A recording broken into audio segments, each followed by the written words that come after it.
السلام علیکم ورحمۃ اللہ وبرکاتہ. اعوذ باللہ السمیع العلیم من الشیطان الرجیم من حمزہ ونفخہ ونفثہ. بسم اللہ الرحمن الرحیم. وإبراہیم اذ قال لقومہ اعبدوا اللہ واتقوہ ذلکم خیر لکم ان کنتم تعلمون. انما تعبدون من دون اللہ اوثانا وتخلقون افکا ان الذین تعبدون من دون اللہ لا یملکون لکم رزقا فابتغوا عند اللہ الرزق واعبدوہ واشکروا لہ الیہ ترجعون. وَإِن تُكَذِّبُوا فَقَدْ كَذَّبَ أُمَمٌ مِّن قَبْلِكُمْ وَمَا عَلَى الرَّسُولِ إِلَّا الْبَلَاغُ الْمُبِينُ. محترم سامعین کرام، سورۃ العنکبوت سورہ نمبر 29 یعنی 29 نمبر کی یہ سورت کریمہ ہے. اس سورت کریمہ سے ابھی آپ کے سامنے آیت نمبر 16, 17, 18 یعنی 16, 17 اور 18 یہ 3 آیات ابھی آپ کے سامنے تلاوت کی گئی اللہ کی توفیق سے. سامعین کرام، اس سے پہلے جو 2 آیات آپ کے سامنے پیش کیے گئے تھے ان آیتوں میں اللہ تبارک و تعالی نے سیدنا نوح علیہ الصلوۃ والسلام اور ان کی قوم کا مختصراً ذکر فرمایا، جس کی پوری تفصیل اور تفسیر کل کے درس میں اللہ کی توفیق سے ہم نے آپ کے سامنے پیش کیا. اب یہاں سے جو 3 آیات ہیں ان 3 آیتوں میں اللہ تبارک و تعالیٰ نے سیدنا ابراہیم علیہ الصلوۃ والسلام اور ان کی قوم کے درمیان ان کا ہونے والا مختصر سا ڈائلاگ، مکالمہ، اور پھر انجام بتایا ہے سیدنا ابراہیم علیہ الصلوۃ والسلام نے. 3 آیتوں میں جو خطاب ہے وہ سیدنا ابراہیم علیہ الصلوۃ والسلام کی طرف سے ہے، اور جو مخاطب ہیں وہ سیدنا ابراہیم علیہ الصلوۃ والسلام کے قوم کے لوگ جو بتوں کی پوجا کیا کرتے تھے. دیکھیے اللہ تبارک و تعالیٰ نے کیا فرمایا. اللہ نے فرمایا وہ ابراہیم، اور ابراہیم کے واقعے کو یاد کرو، ابراہیم کے واقعے کو یاد کرو. اذ قال لقومہ اعبدوا اللہ، جب انہوں نے اپنی قوم سے کہا کہ اللہ تبارک و تعالیٰ کی عبادت کرو، واتقوہ، اور اس سے ڈرو. اس سے ڈرو مطلب اللہ کی نافرمانی سے ڈرو. اس سے ڈرو مطلب جو اللہ کا حکم ہے اس کو بجا لانے کی کوشش کرو، اور جن چیزوں سے اللہ تبارک و تعالیٰ نے روکا ہے اس سے کمپلیٹلی رک جاؤ. واتقوا کا مطلب یہ ہے. اللہ نے فرمایا کہ سیدنا ابراہیم علیہ الصلوۃ والسلام کے واقعے کو یاد کرو جب ابراہیم نے اپنی قوم سے کہا کہ اللہ کی عبادت کرو، واتقوا، اور اللہ سے ڈرو. ذالکم خیر لکم ان کنتم تعلمون، اگر تم جانو تو یہی بات تمہارے لیے بہتر ہے.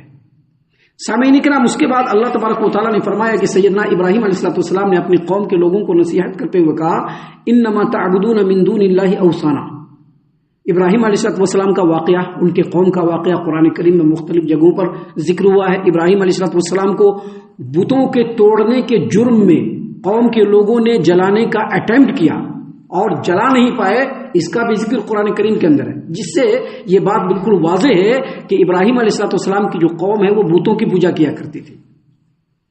اور قرآن کریم میں دوسرے مقام پر مفسرین نے اس کی بڑی تفصیل اور تفسیر بیان کی ہے کہ ابراہیم علیہ الصلوۃ والسلام کے قوم کے جو لوگ تھے وہ اصل میں ستاروں کی پوجا کیا کرتے تھے. ستاروں کے جو مختلف نام ہوتے تھے ان ناموں کو تصور کر کے، ان کا امیجنیشن کر کے ان کے بت کو وہ لوگ تیار کرتے تھے اور اس کی پھر پوجا کرتے تھے. یہاں پر قرآن کریم میں اللہ تبارک و تعالیٰ نے ابراہیم علیہ الصلوۃ والسلام کے قول کو ذکر فرمایا. انہوں نے کہا کہ انما تعبدون من دون اللہ اوثانا، اے میرے قوم کے لوگوں، اللہ تبارک و تعالیٰ کے علاوہ تم جن کو پوجتے ہو وہ محض بت ہیں. بت سمجھتے ہیں نا؟ بت کے لیے قرآن کریم کے اندر 3 طرح کے الفاظ آئے. قرآن کریم کے اندر اللہ نے 3 طرح کے الفاظ نازل فرمائے. پہلا جو لفظ قرآن کریم میں مختلف جگہوں پر ہے وہ ہے صنم، جس کی جمع ہوتی ہے اصنام. صنم جس کی جمع ہوتی ہے اصنام. یہ ایسے بتوں کے بارے میں، یعنی صنم یا اصنام، ایسے بتوں کے بارے میں بولا جاتا ہے، یا عربی میں جو اس کا معنی ہوتا ہے وہ ایسے بتوں کے بارے میں ہوتا ہے جس کو بنایا جائے اور بنا کر کے اس کو ایک جگہ سے دوسری جگہ شفٹ بھی کر سکتے ہیں. چھوٹے چھوٹے بت آپ نے دیکھے ہوں گے، مٹی اور پتھر کے بھی بت ہوتے ہیں، لوہے اور تانبے کے بھی بت ہوتے ہیں، پیتل کے بھی بت لوگ بناتے ہیں، حتیٰ کہ سونا اور چاندی کے بھی بت بنتے ہیں. ان بتوں کا کام کیا ہوتا ہے؟ ان بتوں کو یہاں سے وہاں لوگ شفٹ کرتے ہیں، اپنے گاڑیوں میں لگا لیتے ہیں، اپنے گھر کے بالکل طاق میں لگا لیتے ہیں، اس کی پوجا کرتے ہیں. اسی سے صنعتی اصنام آتا ہے، یعنی بتوں کو تراشنا. ابراہیم علیہ الصلوۃ والسلام کا جو والد آزر وہ بتوں کو بیچتا بھی تھا اور بتوں کو بناتا بھی تھا. ایسے بتوں کے لیے کون سا لفظ ہوتا ہے؟ صنم، جس کو اصنام کہتے ہیں. دوسرا جو بت ہوتا ہے وہ نصب. نسب کہتے ہیں ایسے بتوں کو جن بتوں کو کسی خاص مقام پر پوجا پاٹ کے لیے لوگ فکس کر دیتے ہیں. جیسا کہ نبی کریم صلی اللہ علیہ وسلم کے زمانے میں جب نبی صلی اللہ علیہ وسلم نبی بنے تھے یا اس سے پہلے کا جو زمانہ ہے اس زمانے میں مکہ والے مختلف جگہوں پر لات منات عزا اس کا بت بنا کر کے فکس کر دیا تھا. اس کو کہیں نہیں لے جا سکتے, وہ وہیں پر رہے گا. آج بھی آپ دیکھیں گے گھوم کر کے بہت سارے ایسے جگہ ہے جہاں پر بڑے بڑے بت کو لوگوں نے فکس کر دیا ہے, وہ وہاں سے ہٹایا نہیں جاتا ہے. اس کو کہتے ہیں نسب. اور تیسرا جو لفظ اللہ تبارک و تعالیٰ نے قرآن کریم میں بتوں کے لیے نازل فرمایا ہے وہ اوثان, جو یہاں پر ہے اوثان, یہ وثنون کی جمع ہے. اوثان یہ وثنون کی جمع ہے. یہ جو اوثان ہے ایسے جگہوں کے بارے میں آتا ہے, یہ سبھی جگہوں کے بارے میں ایسے جگہوں کے بارے میں آتے ہیں جس کو آپ دیول بھی کہہ سکتے ہیں, آستانہ بھی کہہ سکتے ہیں, درگاہ بھی کہہ سکتے ہیں, جہاں پر بت ہو بھی سکتے ہیں بت نہیں بھی ہو سکتے. کبھی کبھی ایسا ہوتا ہے کہ ایک بڑا مندر ہوتا ہے, بڑا دیول ہوتا ہے, بڑا مزار ہوتا ہے, وہاں پر کوئی بت نہیں ہوتا لیکن پتھر آپ دیکھیں گے اس پتھر کی لوگ پوجا کرتے ہیں نا. آپ نے دیکھا ہوگا, ہم نے دیکھا ہے, پورا مشاہدہ اس بات کا ہے, لیکن وہاں پر آپ کو کوئی بت نظر نہیں آئے گا. وہاں پر ایک پتھر ہوگا. بعض دفعہ ایسا بھی ہوتا ہے کہ کسی پتھر یا کسی درخت یا کسی ستارے یا کسی دریا اس کی طرف الہی عقیدہ رکھ کر کے لوگ اس کی پوجا پاٹ کرنا شروع کر دیتے ہیں. کبھی کبھی ایسا بھی ہوتا ہے کہ کوئی آستانہ ہوتا ہے جو کسی بت کی طرف یا کسی بزرگ کی طرف یا کسی ولی کی طرف یا کسی بابا کی طرف منسوب ہوتا ہے اور لوگ وہاں پر جاتے ہیں اور جا کر کے پوجا پاٹ کرتے ہیں. یہاں پر جو اللہ تبارک و تعالیٰ نے ابراہیم علیہ السلام کا جو قول خیر جو ذکر کیا, ابراہیم علیہ السلام نے کہا انما تعبدون من دون اللہ اوثانا, بے شک اللہ کے سوا جن بتوں کو تم پوجتے ہو وہ بت ہیں, جن کو تم پوجتے ہو وہ محض بت ہیں. اس سے مراد ابراہیم علیہ السلام کے زمانے میں ان کے قوم کا جو بت خانہ تھا یہ مراد ہے اس سے. یعنی جو بت خانہ ہے جس میں تم لوگوں نے بت رکھا ہوا ہے یہ کچھ نہیں ہے سوائے بت کے جس کی تم پوجا کر رہے ہو. اور آگے مزید کہا وَتَخْلُقُونَ إِفْكًا, اور یہ جو بت تم بناتے ہو اس کے لیے بہت سارے واقعات تم اپنی طرف سے جھوٹ بھی گھڑ لیتے ہو. آج بھی آپ دیکھیں گے اور اس طرح کی چیزوں کو ہر زمانے میں دیکھا گیا ہے. جو لوگ شرک کرتے ہیں اصل میں اس کے پیچھے بہت بڑا محرک ہوتا ہے. ہوتا کیا ہے کہ جو لوگ آستانہ بناتے ہیں یا مزار بناتے ہیں یا دیول بناتے ہیں اس کے ساتھ ساتھ کچھ واقعات بھی گھڑ لیتے ہیں. کیا واقعات گھڑتے ہیں؟ واقعات یہ گھڑتے ہیں کہ یہ جو آستانہ ہے, یہ جو درگاہ ہے, یہ جو مزار ہے یا پھر یہ جو دیول ہے, اگر اس پر مہینے میں ایک بار دودھ نہیں چڑھایا جائے تو جانور ہلاک ہو جاتے ہیں یا بیمار پڑ جاتے ہیں یا مرنے لگتے ہیں. کچھ لوگوں نے یہ واقعہ بنا دیا. کیا بنایا کہ اگر اس آستانے والے کی گستاخی کی گئی تو اس کا بہت بھیانک انجام ہو جائے گا. کچھ لوگ یہ کہتے ہیں کہ فلاں دیول پر, فلاں آستانے پر, فلاں مزار پر جاؤ تو رزق میں کشادگی شروع ہو جائے گی. کچھ لوگ کہتے ہیں کہ اگر فلاں جگہ جاؤ گے تو بچہ پیدا ہونا شروع ہو جائے گا. تو یہ ساری چیزیں گھڑتے ہیں. ابراہیم علیہ السلام نے اسی بات کو یہاں پر بیان فرمایا. کیا کہا؟ انما تعبدون من دون اللہ اوثانا, اللہ کے سوا تم جن لوگوں کو پکارتے ہو, جن لوگوں کی عبادت کرتے ہو وہ صرف بت ہے. وتخلقون افکا, بت بناتے ہو اور بت بنانے کے ساتھ ساتھ جھوٹ بات بھی گھڑ لیتے ہو تاکہ لوگوں کو اس کی طرف مائل کرے. اگر جھوٹ بات نہ گھڑو تو صرف یہ بت ہی رہیں گے. اور اس کے بعد ابراہیم علیہ السلام نے کہا ان الذین تعبدون من دون اللہ لا یملکون لکم رزقا, بے شک تم اللہ تبارک و تعالیٰ کو چھوڑ کر دوسرے لوگوں کو یا دوسروں کو جو تم پوجتے ہو اس کی عبادت کرتے ہو وہ تم کو رزق دینے کا اختیار نہیں رکھتے. فابتغوا عند اللہ الرزق, فابتغوا عند اللہ الرزق, لہذا اللہ تبارک و تعالیٰ سے رزق طلب کرو. وعبدوہ, اللہ تبارک و تعالیٰ کی عبادت کرو. واشکروا لہ, اور اسی کا شکر ادا کرو. یہ آیت کریمہ ہے آیت نمبر 17. اس سے پہلے جو آیت کریمہ آپ کے سامنے پیش کی گئی ابھی وہ آیت نمبر 16. یہ آیت نمبر 16 اور 17 میں ابراہیم علیہ السلام نے شرک کے اوپر, مشرکین کے عمل کے اوپر اور بتوں کی پوجا پاٹ کے اوپر 3 ایسے دلیل پیش فرمائے ہیں جو اس کے بطلان کی دلیل ہے. پہلی دلیل کیا؟ پہلی دلیل ابراہیم علیہ السلام نے یہ دیا کہ یہ جو بت ہے جن کی تم پوجا کرتے ہو اس کو تم اپنے ہاتھ سے بناتے ہو.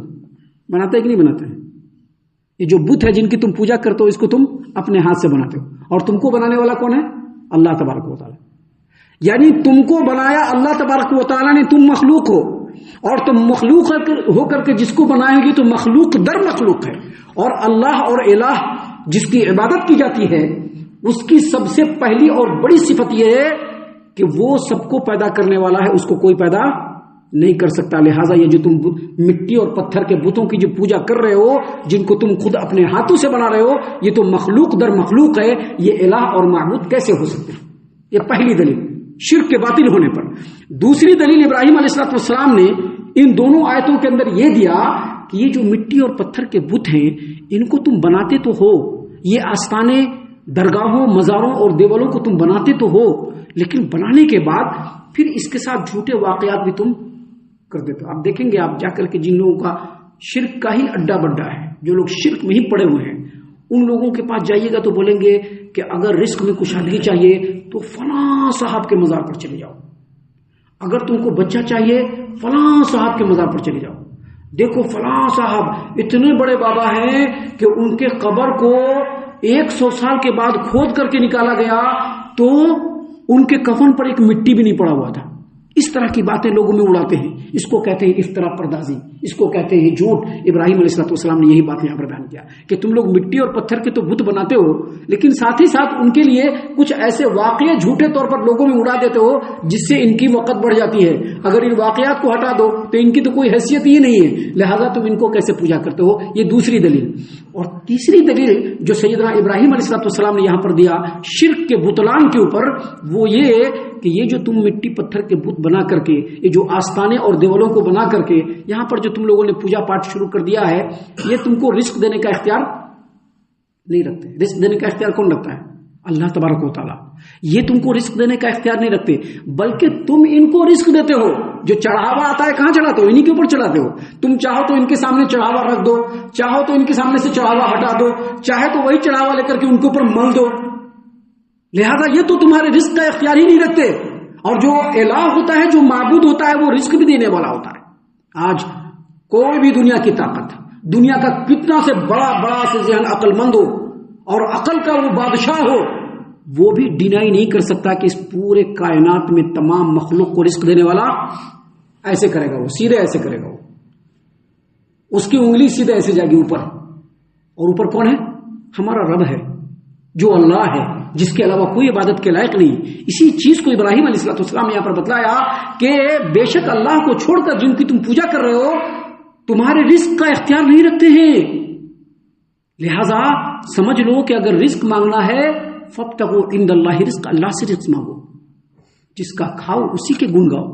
کھائے گا اللہ کا اور عبادت کرے گا مٹی اور پتھر کے بتوں کا، عبادت کرے گا مزار کا، چڑھاوا چڑھائے گا جا کے مزار پر، متھا ٹیکے گا جا کے مزار پر. کچھ مانگنا ہوگا تو مزار والے سے مانگے گا، آستانے والے سے مانگے گا، دیول والوں سے مانگے گا. کھائے گا اللہ کا تو گن کس کا گانا ہے؟ رب العالمین کا ہی گن گانا ہے. لہٰذا اسی لیے ابراہیم علیہ السلام نے سمجھاتے ہوئے اپنے قوم کے لوگوں کو کہا کہ وَاعْبُدُوهُ، اسی کی عبادت کرو، وَاشْكُرُوا لَهُ، اور اسی کا شکر ادا کرو. اور پھر آگے مزید کہا، آگے کیا کہا؟ دیکھیے آگے کہا الیہ ترجعون، پھر لوٹ کر کے جانا کس کی طرف ہے؟ اسی اللہ کی طرف. کھڑا ہونا کس کے سامنے ہے؟ اسی اللہ کے سامنے. انجام کس کے ہاتھ میں ہوگا؟ اسی اللہ کے ہاتھ میں ہوگا.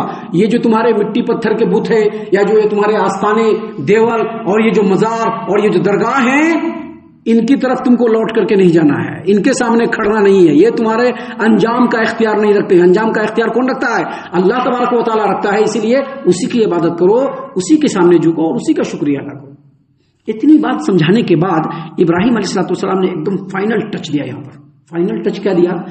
ابراہیم علیہ السلام نے فرمایا وَإِن تُكَذِّبُوا فَقَدْ كَذَّبَ أُمَمٌ مِّن قَبْلِكُمْ. دیکھو میری قوم کے لوگوں، اگر آج تم میری اس بات کو جھٹلاتے ہو تو سمجھ لو تم سے پہلے بڑی بڑی قومیں گزری ہیں. قوم نوح گزری ہیں، قوم عاد گزری ہیں، قوم سمود گزری ہیں. ان لوگوں نے بھی اپنے نبیوں کی بات کو جھٹلایا. تو پھر ان کا انجام دیکھ لو کیا حشر ہوا. وَإِن تُكَذِّبُوا فَقَدْ كَذَّبَ أُمَمٌ مِّن قَبْلِكُمْ کا مطلب یہ ہے کہ تم جو آج اگر جھٹلا دو تو تم سے پہلے بھی قوموں نے جھٹلایا ہے، اور پہلے بھی قوموں نے جھٹلایا ہے تو اس کا جو بھیانک انجام ہے وہ تم لوگوں کو معلوم ہے. وَمَا عَلَى الرَّسُولِ إِلَّا الْبَلَاغُ الْمُبِينُ، اور رسول کے اوپر صرف اور صرف باتوں کو پہنچا دینا ہوتا ہے. عمل کرنا کس کا کام ہوتا ہے؟ سننے والوں کا کام ہوتا ہے.